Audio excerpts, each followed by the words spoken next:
Yosemite, land of giants. A wilderness of wild extremes. This is like being right under the lip of a breaking wave. Of towering stone and thundering water. A place of splitting earth and shattered air. There's just overwhelming force. Where nature's law reigns supreme. Many come to the land of giants, but few experience its wild heart. This is the wilderness and the wildness of Yosemite.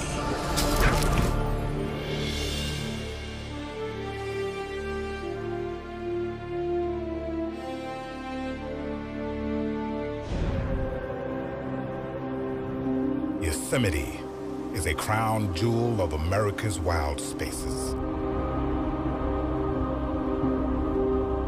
This stunning valley, a mere 7 miles long, contains some of the most awe-inspiring and recognizable wonders of the world. El Capitan and its majestic partner, Half Dome.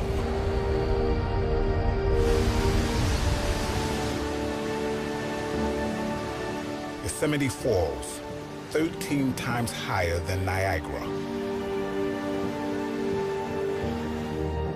The giant sequoia, a species as tall as a 30-story building, its trunk wider than many city streets. No living thing in the known history of the planet has ever matched it for size.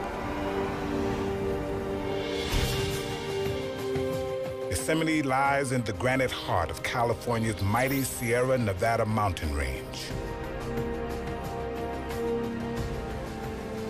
This land of giants was forged by 4 titanic forces of nature.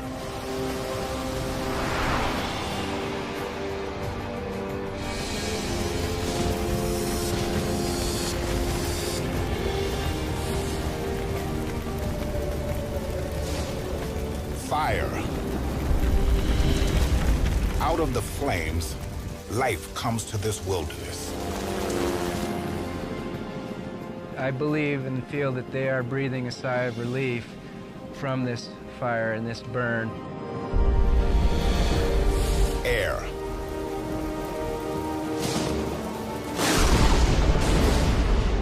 Where heaven and earth meet, humans venture at their peril. A tremendous bright flash and this huge explosion. Earth.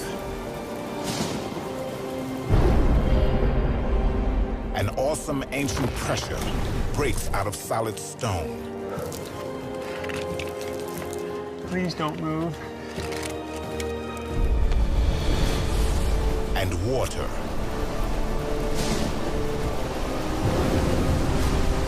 It changes Yosemite every day, every minute, every second. This is the way Yosemite Valley changes shape.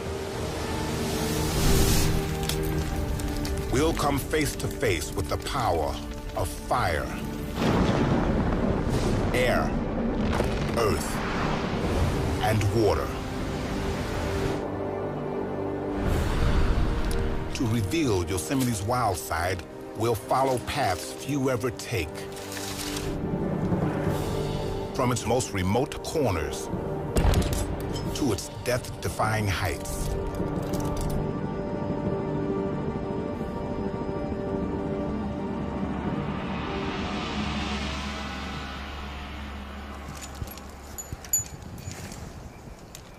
Lincoln Ellis is taking on one of the most difficult and dangerous rock climbs in the world, to the summit of El Capitan.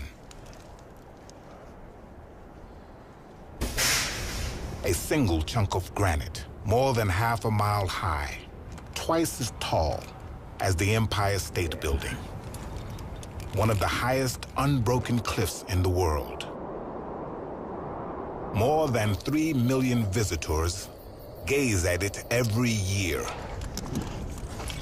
Few experience it like this. El Cap requires an expert hand. Lincoln is a world-class climber. On this journey, he'll take us with him. This climb is part extreme sport, part science.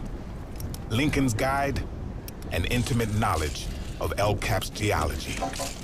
Whoa, listen to that. That's the noise you don't want to hear as a climber. It's loose. What now towers above Lincoln was once the fiery heart of an immense volcano.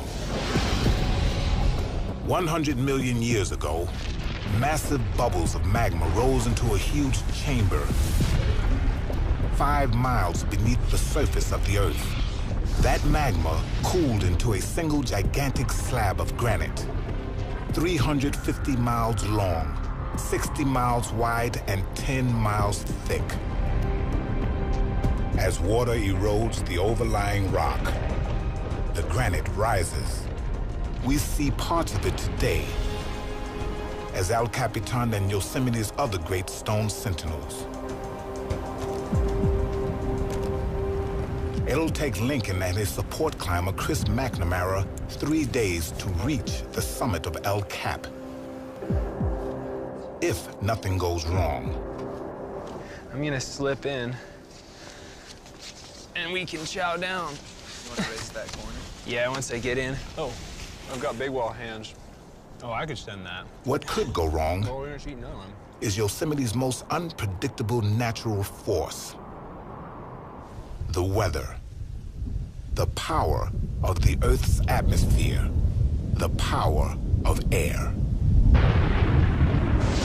Yosemite's great granite monoliths are so high, they attract lightning.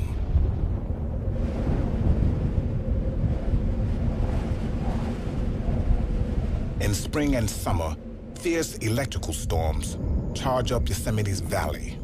They collide with its domes and peaks. These giant granite formations intensify this power of the air. They create the stage for some of nature's most spectacular shows of force. Bursts of lightning 5 times hotter than the surface of the sun. Our next journey into Yosemite takes us to one of its deadliest days.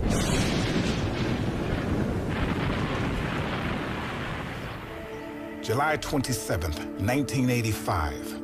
5 men set out on a hike made by thousands of visitors to Yosemite every year. Their destination is 5 miles down the valley from El Capitan, the summit of the park's tallest granite peak, the towering Half Dome. Nearly 5,000 feet high. It's a 10-hour trek that requires no special expertise. These men don't realize their target is the top of a gigantic natural lightning rod. To the south of Yosemite, a huge electrical storm forms.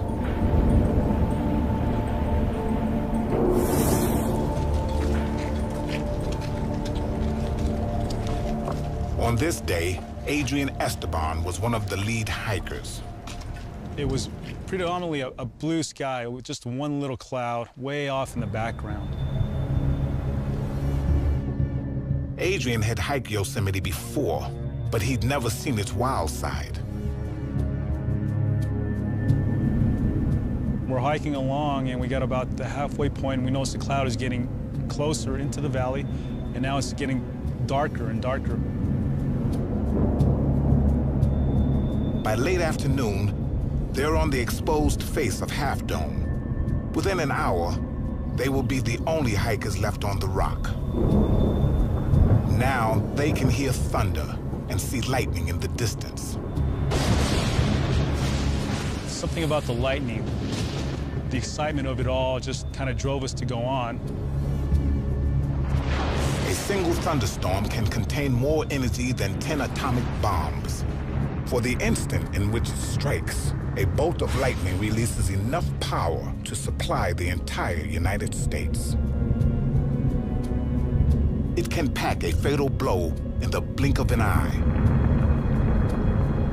Bob Magic wrote a book about this fateful day, Shattered Air. Anyone who was in and around Yosemite that day felt that the thunder was the loudest they've ever heard. The reverberations on the ground, on the granite, were the most extreme they've ever felt.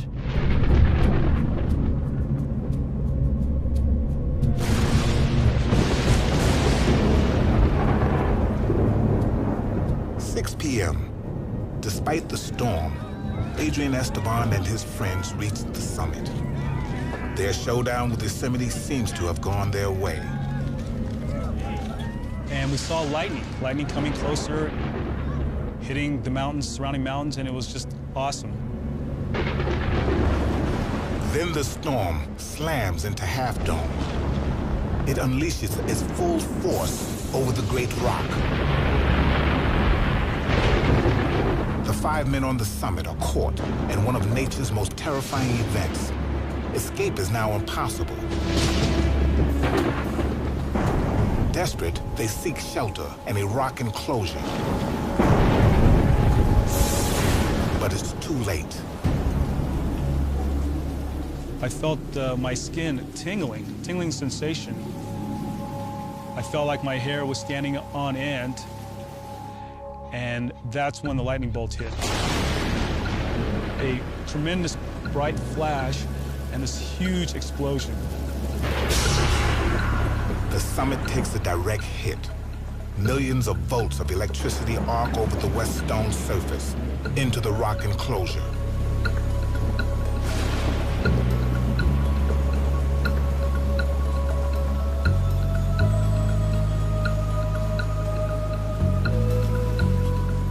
The lightning strike kills 2 of Adrian's friends. 2 others suffer massive internal injuries and third-degree burns. They will take years to heal.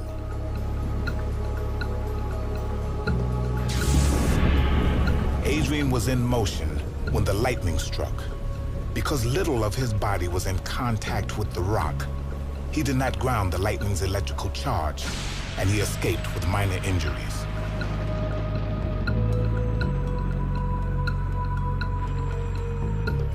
And I just want to impress on people that the dangers of nature, how strong, how unpredictable it can be, you have to respect it. Man is no match for nature in all its awesome power.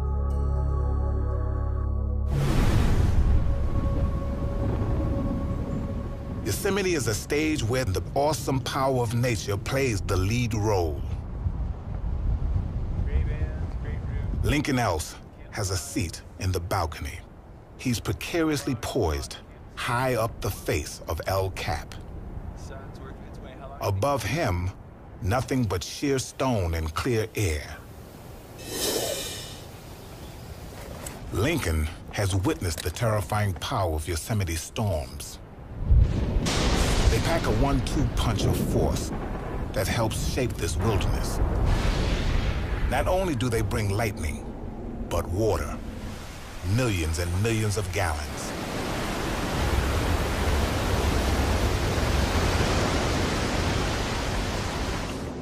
If stone is Yosemite's body, water is its soul.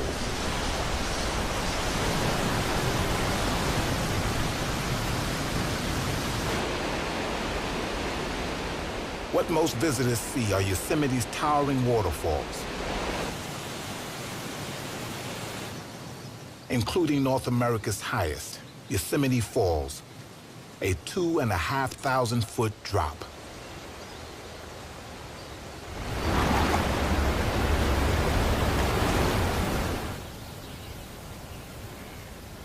Beyond the public spectacle, water is Yosemite's engine of change. All that water works on Yosemite stone.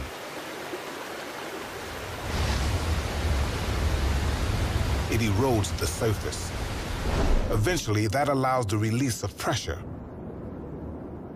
Ancient pressure trapped when the granite cooled from molten.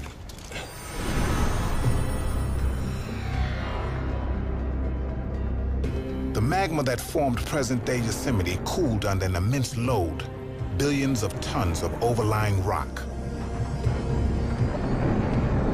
That weight trapped pressure in the granite like a clenched fist. Over the course of 80 million years, the huge slab rose as the earth above it was eroded away. As it reached the surface, the action of water helped release the pressure trapped within the stone. The first sign of that pressure release? Cracks. The same cracks Lincoln uses on the face of El Cap.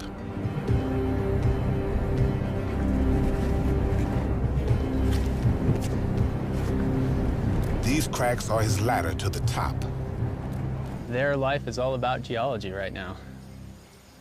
Greg Stock is Yosemite's geologist. Those cracks are helping to define sheets of rock that are loosening from the cliff face. In Yosemite, nothing is fixed in stone. Above and around Lincoln, massive sections of the rock face slowly split away. This splitting process can take millions of years. But the rock can break loose at any second.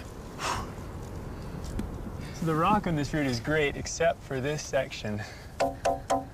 That noise means this whole thing's not very well attached. For Lincoln, this is not just a rock climb. It's a geology test he can't afford to fail. One of El Cap's most dramatic geological features is the awesome Texas flake. It's been splitting away from the face for thousands of years. Neither Lincoln Else nor Greg Stock really know what holds it on. From the ground, it certainly looks loose. It looks like the kind of thing that would fall. There's no telling when it will do so. Lincoln works his way slowly around the Great Flake. He's over 2,000 feet up. Oh boy. That's as high as a 200-story skyscraper. Now he begins to climb between Texas Flake and the sheer face.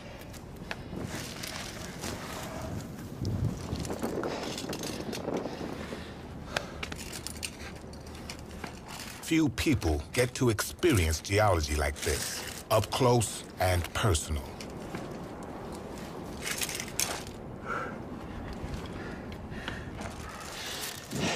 Whole thing's just split away from the wall. Just sitting here. A couple million pounds, who knows?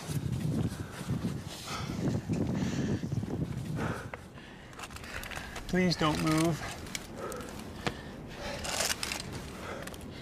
Only 10 years ago, something as big as Texas Flake did come loose, and the result was catastrophic.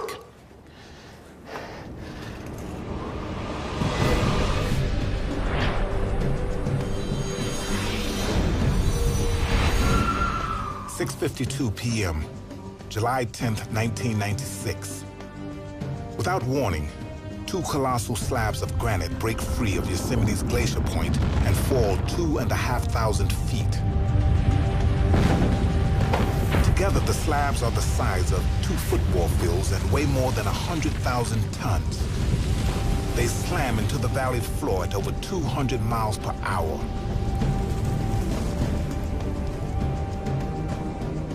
It happened in July. It happened clear skies, warm temperatures.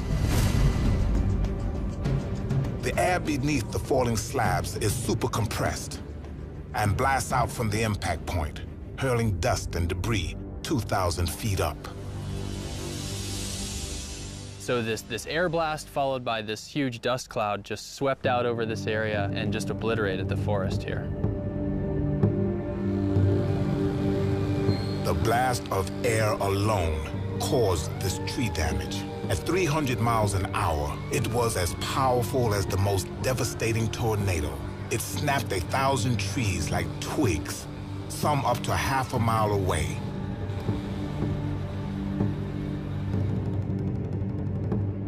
Yosemite's towering slabs of granite continue to rise and crack. It's not a question if more giant pieces will break away, but a matter of when. Wedged behind Texas Flake, Lincoln Else can only hope that whatever's keeping this giant slab attached to the face keeps it there just a little while longer. No permit is required to climb El Capitan.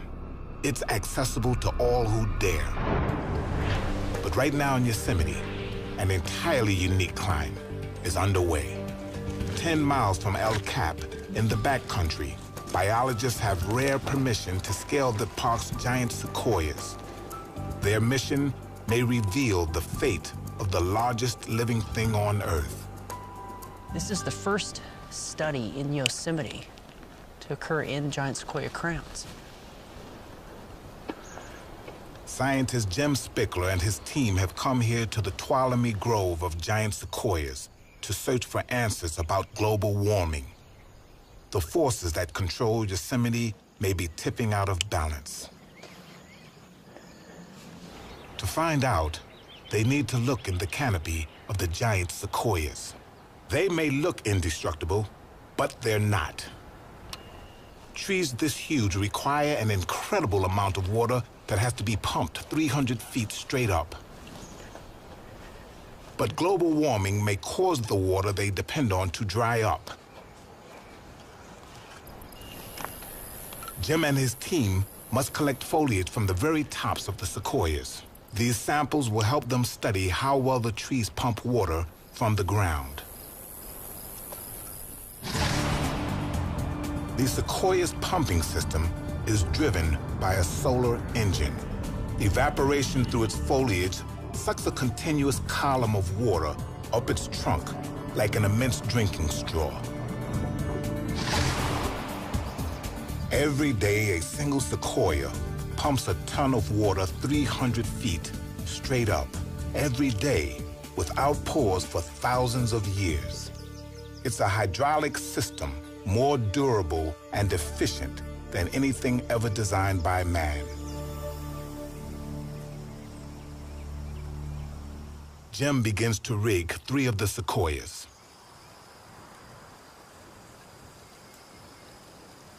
He has to shoot a guide rope over one of the tree's topmost branches. They're hidden by foliage 300 feet above.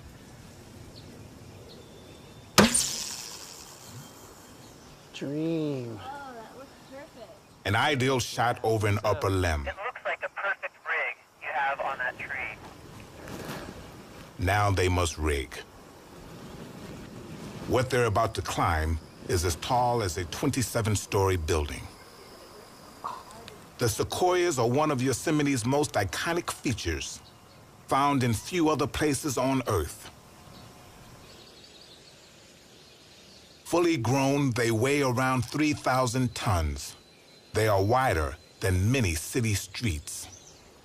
A giant sequoia is also one of the oldest living things on Earth. Some sequoias have been around for some 3,000 years. They were already ancient when Cleopatra reigned in Egypt. Is she ready to go? Yes. It takes Jim and his team a full day to rig the trees.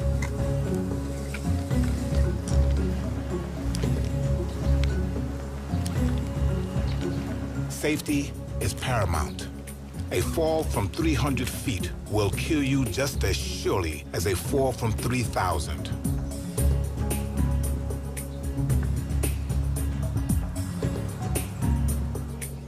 Once in the canopy, the team's lead botanist, Anthony Ambrose, calls the shots. It's his research at the University of California, Berkeley, that guides this expedition.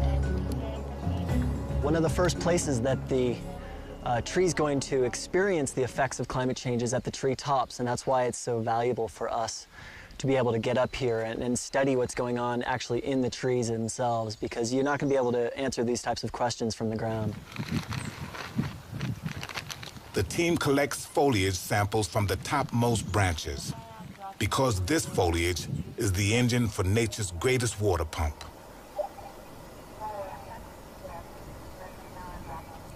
I think these trees are just unsurpassed on the planet. They're magnificent.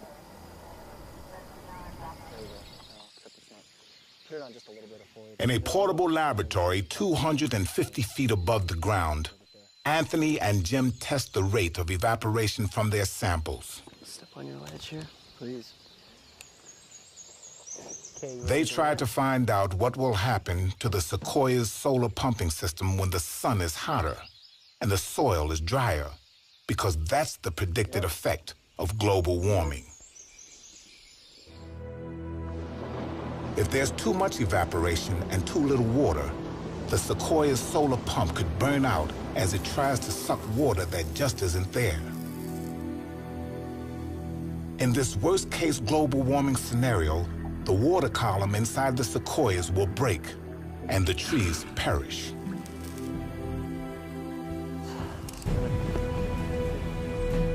We have to make sure that we preserve their habitat now. For now, their treetop fieldwork in Yosemite is done. But it'll be months, maybe years, before this research is complete. Their greatest challenge is to assess the risk from global warming before it's too late. High on the face of El Capitan, Lincoln Else faces his most daunting challenge. El Capitan is one of the world's greatest rock climbs, thanks to its system of snaking cracks. They're formed as the pressure trapped within the stone breaks out. The gigantic Texas flake releases some of the pressure in this section of El Cap as it splits from the wall. That makes the rock face around it smooth, too smooth to climb, even for an expert. The crack system Lincoln Else has followed upwards runs out.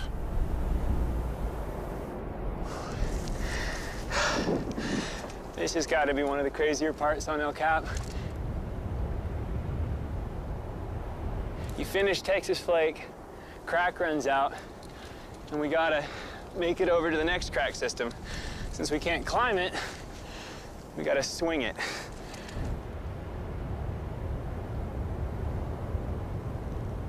So, I'm down at the end of the line. I'm gonna go for a little ride. Here we go. Swinging, Chris. Lincoln will now attempt one of rock climbing's most spectacular maneuvers. Yosemite climbers call it the King Swing. He's 1,500 feet up, hanging on 100 feet of rope.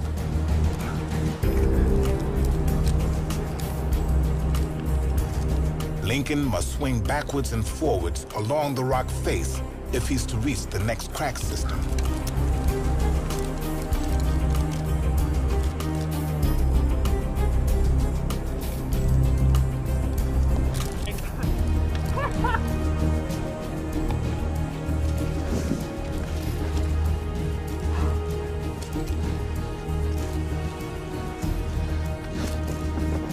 Each swing builds greater momentum and brings him closer and closer to the crack system that leads to the summit.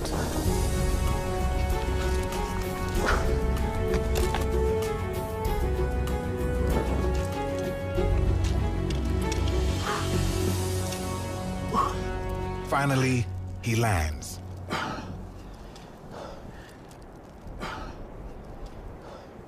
Now, a new set of geological challenges.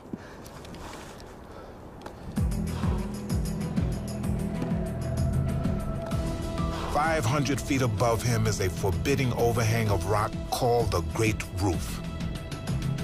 This massive geological scar will be Lincoln's last major barrier to the top. It means another night on the face, with the ever-present risk of a climber's nightmare, an electrical storm.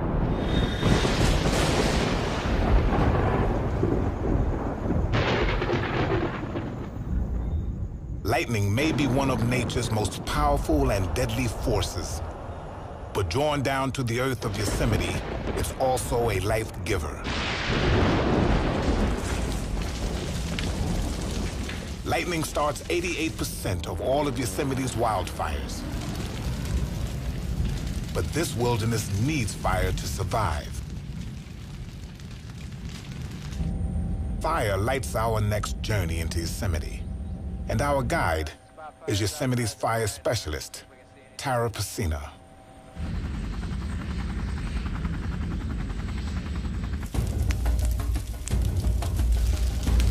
This fire will consume 70 acres of forest, as big as 68 football fields. But it wasn't started by lightning. It was deliberately started by a man. Zone 2. Taro is that man.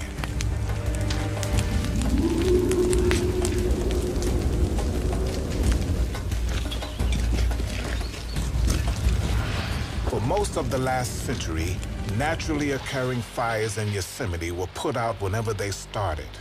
The result was an incredible buildup of dead wood and undergrowth, which fueled catastrophic infernos. Now National Park firefighters play catch-up. They manage and allow naturally occurring fires to burn, or set controlled fires like this. Taro and his specialist team clean out excess dead wood and recycle valuable nutrients back into the soil.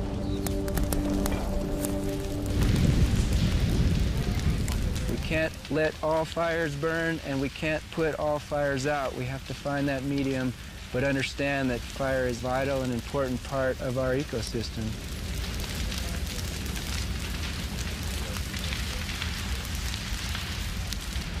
This fire has special significance and special risks because it's burning in one of the most historically important few square miles of all Yosemite. The Mariposa Grove of giant sequoias, Yosemite's largest remaining stand of these great trees. This grove was one of the main reasons President Lincoln took time out from the Civil War to declare Yosemite a protected place in 1864.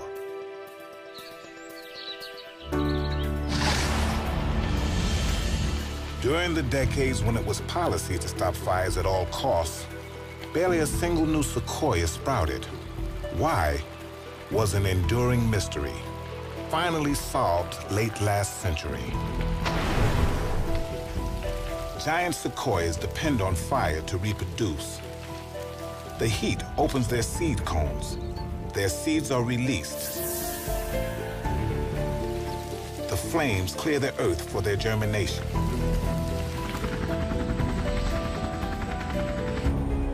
Copy, Jeff. Yeah, it looks like you and Henson have a really nice line of ignition. Taro flies reconnaissance as the fire moves into Mariposa Grove.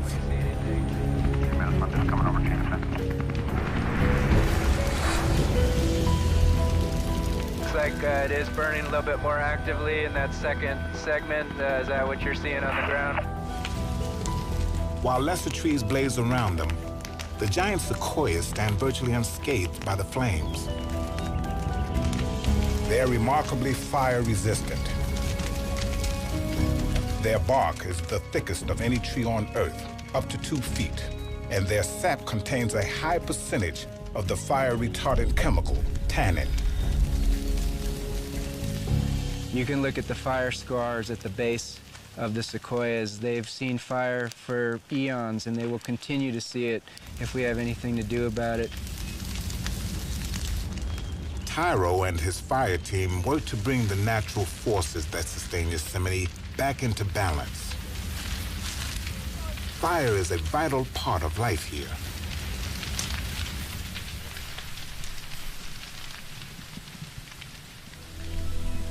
When the flames die down, the Earth is ready for a new generation of giant sequoias.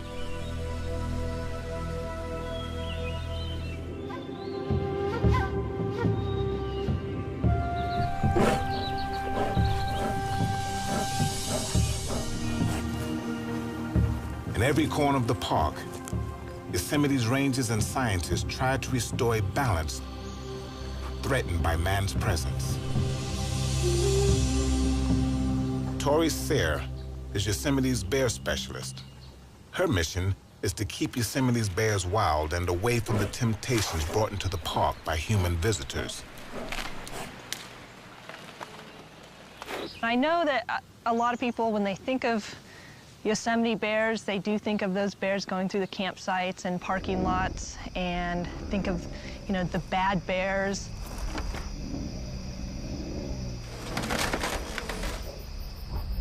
They're not bad bears. They're bears out there trying to make a living and find food.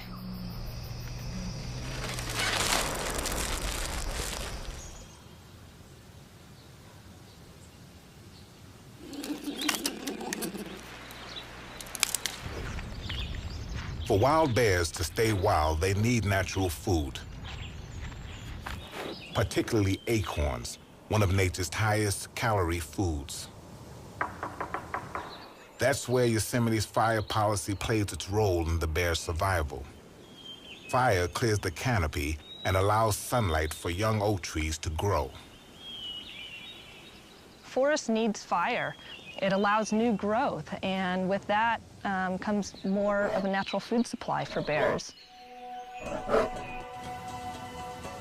Tori's research shows that more and more bears trade Yosemite's car parks and campgrounds for its wild spaces, and their overall numbers are increasing.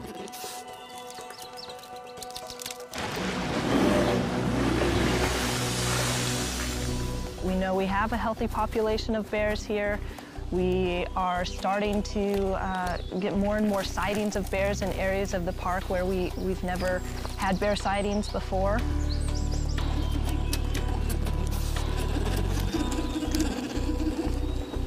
But Yosemite's human guardians cannot protect it from what happens beyond its borders. Evidence is mounting that climate change, global warming, is upsetting the natural forces that have kept Yosemite in balance for eons. Finding undisturbed nature, even in Yosemite, is a challenge greater than ever.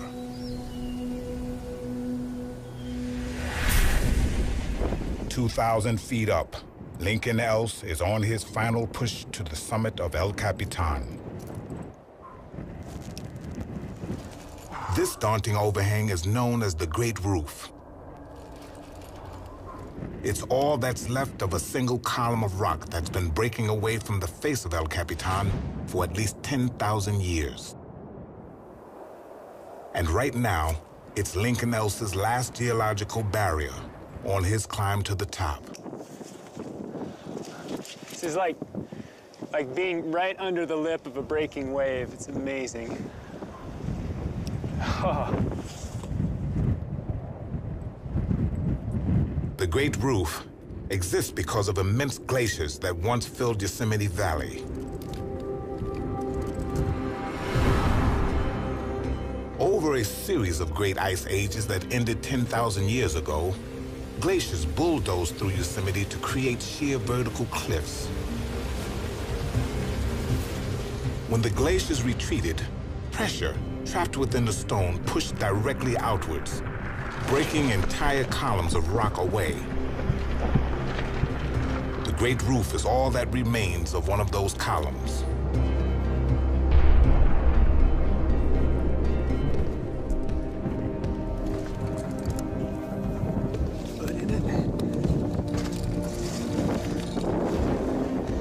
This is the balancing act that's involved in climbing El Cap.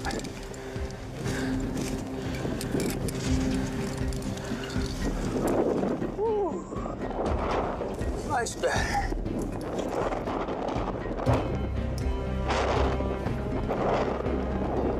Okay. coming out into the wind. The great glaciers that helped shape El Cap have long fled the valley. But glaciers have not entirely left Yosemite.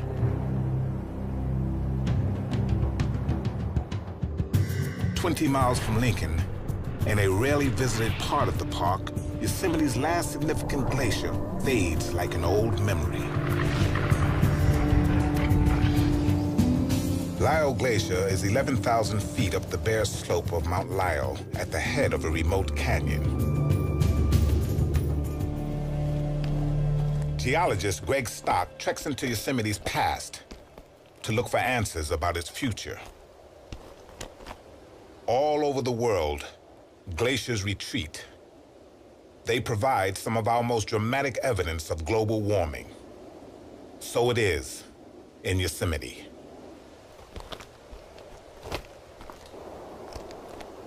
Greg chases a glacier that shrinks faster and faster up the mountain as temperatures become warmer.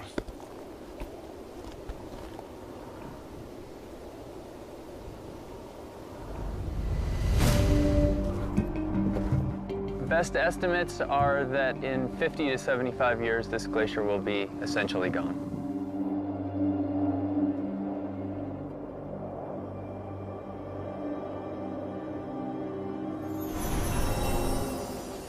Global warming isn't the only external force that threatens Yosemite. The drift of aerial pesticides from outside the park has helped push one of Yosemite's most abundant creatures to the brink of extinction, the mountain yellow-legged frog.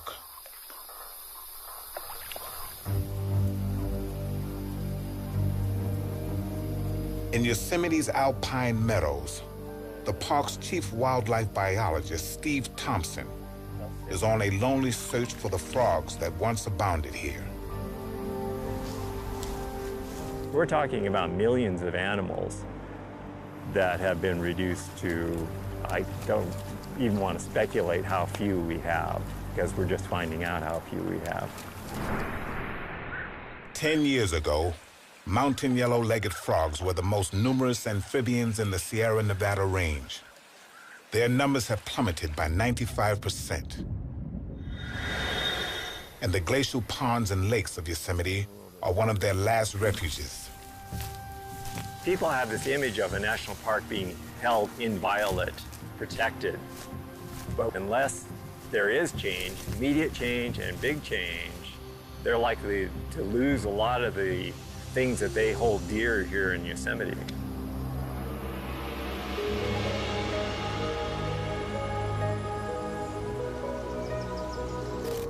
Half a mile straight up El Capitan, Lincoln's over the lip of the Great Roof. He closes in on the summit. Few people on Earth have experienced Yosemite the way he has. Whew, a little windy up here. It doesn't get much more exposed than that. Whoa.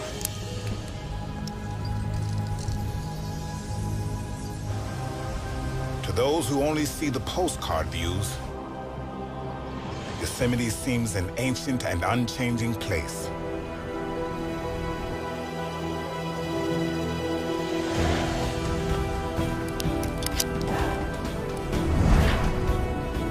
Its beauty frozen in stone and framed by its great cascades.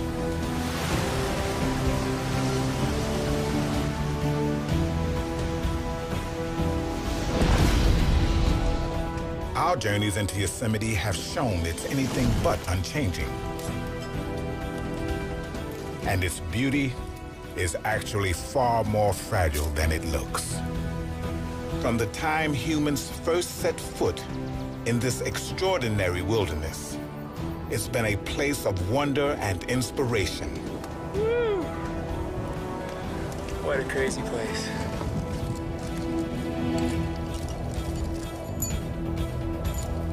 The more we understand about the forces that created Yosemite, the more we understand our responsibility to it.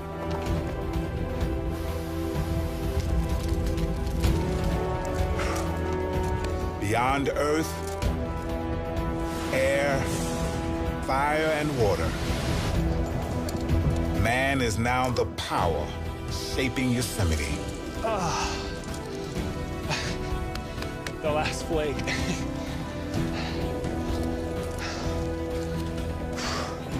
Just topped out.